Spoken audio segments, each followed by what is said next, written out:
ગુજરાતમાં હવામાન વિભાગની મોટી આગાહી, એક સાથે 5 વરસાદી સિસ્ટમ સક્રિય થઈ છે. સિસ્ટમ સક્રિય થવાને કારણે ભારે વરસાદની આગાહી કરવામાં આવી છે. આજથી 2 દિવસ રેડ એલર્ટ અને વરસાદી ચેતવણી જાહેર કરવામાં આવી. અનેક વિસ્તારોમાં અત્યંત ભારે વરસાદની સંભાવના વ્યક્ત કરવામાં આવી છે. જૂનાગઢ, ગીર સોમનાથ, નવસારી સહિતમાં રેડ એલર્ટ જાહેર કરાયું. સુરત, રાજકોટ, જામનગર, ભાવનગર સહિતમાં ઓરેન્જ એલર્ટ આપવામાં આવ્યું છે. બનાસકાંઠા, સાબરકાંઠા, અરવલ્લી સહિતમાં યલો એલર્ટ જાહેર કરવામાં આવ્યું છે. તો 21 ઓગસ્ટે અનેક ભાગોમાં અતિ ભારે વરસાદની શક્યતા વ્યક્ત કરવામાં આવી. વીજળીના કડાકા સાથે મધ્યમથી ભારે વરસાદની આગાહી. આગામી 5 દિવસ રાજ્યમાં થંડરસ્ટોર્મની સ્થિતિ રહેશે. માછીમારોને દરિયો ન ખેડવા સૂચના આપવામાં આવી છે. તો 21 ઓગસ્ટે અનેક ભાગોમાં અતિ ભારે વરસાદ વરસવાની શક્યતા હવામાન વિભાગ દ્વારા વ્યક્ત કરવામાં આવી છે. તો આગામી 5 દિવસ રાજ્યમાં થંડરસ્ટોર્મની સ્થિતિ પણ રહેશે. તો માછીમારોને દરિયો ન ખેડવા સૂચના આપવામાં આવી છે. તો વધુ વિગતો સાથે સંવાદદાતા રવિ મોટવાણી આપણી સાથે રાજકોટથી લાઈવ જોડાઈ ગયા છે. જી રવિ, હાલ રાજ્યમાં વરસાદની શું સ્થિતિ જોવા મળી રહી છે? કઈ કઈ જગ્યા પર વરસાદી માહોલ છે અને આગામી સમય માટે હવામાન વિભાગની વરસાદને લઈને શું આગાહી? જરૂરથી જણાવી દઉં, જે રીતના છેલ્લા કેટલાક દિવસોથી મેઘરાજાએ વિરામ લીધો હતો, પરંતુ હવે ગુજરાતમાં જુદી જુદી 5 જેટલી સિસ્ટમો ફરી સક્રિય થઈ છે. સાથે સાથે વાત કરીએ, જે વરસાદે વિરામ લીધો હતો, ખેડૂતો પણ ચિંતાતુર બન્યા હતા અને વરસાદના વિરામ બાદ હવે ફરી વરસાદ શરૂ થયો છે. રાજ્યના કેટલાક જિલ્લાઓમાં સારો વરસાદ પણ વરસી રહ્યો છે, જેને લઈ ખેડૂતોમાં આનંદની લાગણી જોવા મળી છે. સાથે સાથે વાત કરીએ, લોકો છેલ્લા કેટલાક સમયથી ગરમીથી ત્રસ્ત હતા, તેમાં પણ હવે રાહત મળી રહી છે. વાત કરીએ આ વરસાદને લીધે જે દરિયાઈ કાંઠા વિસ્તાર છે, ત્યાં માછીમારોને સૂચના આપવામાં આવી છે કે હવે આ દરિયો ન ખેડવો, કારણ કે દરિયો તોફાની બનશે, જેથી લોકોના જીવ પણ જોખમમાં મુકાઈ શકે છે. હવામાન વિભાગે દરિયો ન ખેડવા માટે પણ માછીમારોને સૂચના આપી દેવામાં આવી છે. સાથે સાથે વાત કરી, જે કેટલાક જળાશયો ખાલી હતા તે પણ ફરી વરસાદને લીધે ભરાઈ જશે તેવી સંભાવનાઓ પણ સેવાઈ રહી છે. તો હવામાન વિભાગ દ્વારા ગુજરાતના કેટલાક જિલ્લાઓને ઓરેન્જ એલર્ટ, તો કેટલાક જિલ્લાઓને યલો એલર્ટ સહિતના સૂચનાઓ પણ આપવામાં આવી છે. સાથે સાથે વાત કરીએ, જૂનાગઢ પંથક છે, અમરેલી પંથક છે, ભાવનગર પંથક છે, ત્યાં સારો વરસાદ પણ વરસ્યો છે. દ્વારકામાં પણ સારો વરસાદ વરસ્યો છે. અન્ય જિલ્લાઓમાં પણ વરસાદ મેઘરાજા પોતાનો હેત વરસાવી રહ્યો છે. રાજકોટ વાસીઓ પણ મેઘરાજાનો આતુરતાપૂર્વક રાહ જોઈ રહ્યા છે. રાજકોટમાં પણ વરસાદ વરસે તેવી સંભાવના સેવાઈ રહી છે. મોરબી જિલ્લાની વાત કરવામાં આવે તો મોરબીમાં પણ વરસાદની રાહ જોવામાં આવી રહી છે. આમ હવામાન વિભાગ દ્વારા જે આગાહી કરવામાં આવી છે, જે 5 સિસ્ટમો સક્રિય થઈ છે, તેના લીધે ગુજરાતના કેટલાક જિલ્લાઓમાં સારો વરસાદ થવાની સંભાવના છે. અતિથી ભારે વરસાદ, ક્યાંક ભારે વરસાદ થવાની પણ સંભાવના સેવામાં આવી રહી છે.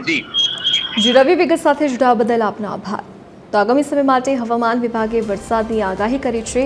સિસ્ટમ સક્રિય થઈ છે, જેના પગલે વરસાદની આગાહી. તો આજથી 2 દિવસ રેડ એલર્ટ જાહેર કરવામાં આવ્યું છે અને વરસાદની ચેતવણી આપવામાં આવી છે.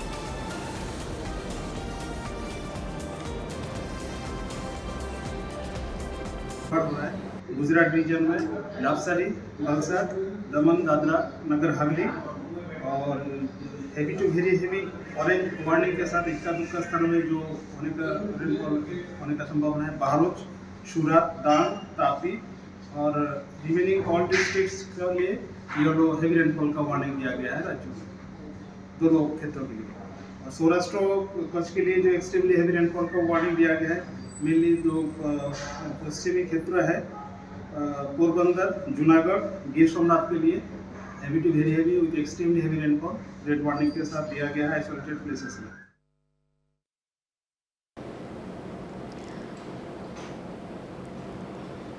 તો હવામાન વિભાગ દ્વારા વરસાદની આગાહી કરવામાં આવી છે. અનેક વિસ્તારોમાં ભારેથી અતિ ભારે વરસાદ વરસી શકે છે. તો વધુ જાણકારી સાથે સંવાદદાતા અભિષેક સિંહ વાઘેલા આપણી સાથે અમદાવાદથી લાઈવ જોડાઈ ગયા છે. જી અભિષેક, હાલ રાજ્યમાં વરસાદની શું સ્થિતિ અને આગામી સમય માટે શું આગાહી હવામાન વિભાગની? બિલકુલ ધરતી, વાત કરીએ તો શહેર સહિત રાજ્યભરમાં સાર્વત્રિક વરસાદ જે છે તે જોવા મળી રહ્યો છે અને તેનું મુખ્ય કારણ જે પ્રકારે હવામાન વિભાગ તરફથી આગાહી કરવામાં આવી રહી છે અને તેનું મુખ્ય કારણ એ છે કે અત્યારે હાલ એક બે નહીં પરંતુ 5 જેટલી વરસાદી સિસ્ટમ જે છે તે સક્રિય થઈ છે. સાયક્લોનિક સર્ક્યુલેશન જે છે તે સક્રિય થયું છે અને કહી શકાય કે મોન્સૂન ટ્રફ જે છે તે આપણા રાજ્ય પરથી પ્રસાર થઈ રહ્યું છે અને તેના કારણે થઈને અત્યારે હાલ વરસાદી માહોલ જે છે તે જોવા મળી રહ્યો છે. સાથે મહત્વનું એ પણ કહી શકાય કે ન માત્ર આજે ને કાલે પરંતુ 7 દિવસ સુધી ભારેથી અતિ ભારે વરસાદની આગાહી જે છે તે કરવામાં આવી રહી છે। હું અત્યારે અમદાવાદના દ્રશ્યો બતાવવા માંગીશું કે જોઈ શકાય છે કે અત્યારે હાલ વહેલી સવારથી જ અમદાવાદના આ દ્રશ્યો જોઈ શકાય છે કે કાળા ડિબાંગ વાદળો જે છે તે જોવા મળી રહ્યા છે અને તેનું મુખ્ય કારણ જે પ્રકારે વરસાદી સિસ્ટમ સક્રિય થઈ છે અને તેના કારણે થઈને ન માત્ર શહેરમાં પરંતુ રાજ્યભરમાં ભારેથી અતિ ભારે વરસાદ જે છે તે વરસવાની વાત કરવામાં આવી છે। સાથે સાથે અલગ અલગ પ્રકારના એલર્ટ જે છે તે પણ આપવામાં આવી રહ્યું છે। એટલે કે મહત્વનું કહી શકાય કે રાજ્યમાં ફરીથી મેઘરાજા ધબધબાટી બોલાવે તે પ્રકારનો વરસાદ જે છે તે વરસવાની વાત કરવામાં આવી છે। જો વાત કરવામાં આવે તો 5 જેટલી વરસાદી સિસ્ટમ સક્રિય થઈ છે અને જેના કારણે તેને વરસાદનું જોર જે છે તે વધશે। સાથે સાથે કહી શકાય કે અલગ અલગ પ્રકારના જે પ્રકારે હવામાન વિભાગ તરફથી એલર્ટ જાહેર કર્યા છે તેની વાત કરવામાં આવે તો રેડ એલર્ટ સાથે અમરેલી, ભાવનગર, સુરત, નવસારી, વલસાડ, દાદરા નગર હવેલીમાં અત્યંત ભારે વરસાદ સાથે રેડ એલર્ટ આપવામાં આવી રહ્યું છે।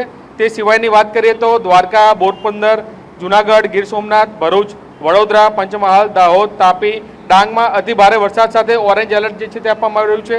સાથે તે સિવાયના અન્ય જિલ્લાઓની જો આપણે વાત કરીએ તો કચ્છ, જામનગર, રાજકોટ, મોરબી, બોટાદ, અમદાવાદ, ખેડા, આણંદ, મહીસાગર, અરવલ્લી, સાબરકાંઠા, મહેસાણા, પાટણ, બનાસકાંઠા સહિતના જે રાજ્યો જે છે એટલે જે જિલ્લાઓ જે છે તેમાં વરસાદની આગાહી કરવામાં આવી રહી છે। એટલે કે મહત્વનું કહી શકાય કે ધરતી જે પ્રકારની અત્યારે હાલની વરસાદની આગાહી કરવામાં આવી રહી છે 5 જેટલી વરસાદી સિસ્ટમો સક્રિય થઈ છે અને જેના કારણે તેને કહી શકાય કે દરિયાકાંઠાના વિસ્તારો પર એલર્ટ આપવામાં આવી રહ્યું છે। માછીમારોને પણ આગામી 5 દિવસ દરિયો ન ખેડવા માટેની સૂચન જે છે તે જાહેર કર્યું છે।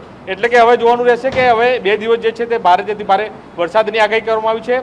સાથે સાથે 5 સિસ્ટમો એક્ટિવ થઈ છે અને તેના કારણે થઈને કહી શકાય કે શહેર સહિત રાજ્યભરમાં ક્યાંક ભારે, ક્યાંક અતિ ભારે તો ક્યાંક મધ્યમ વરસાદની આગાહી જે છે તે હવામાન વિભાગ તરફથી કરવામાં આવી છે। જી ધરતી। જે અભિષેક વિગત સાથે જોડાવા બદલ આપનો આભાર।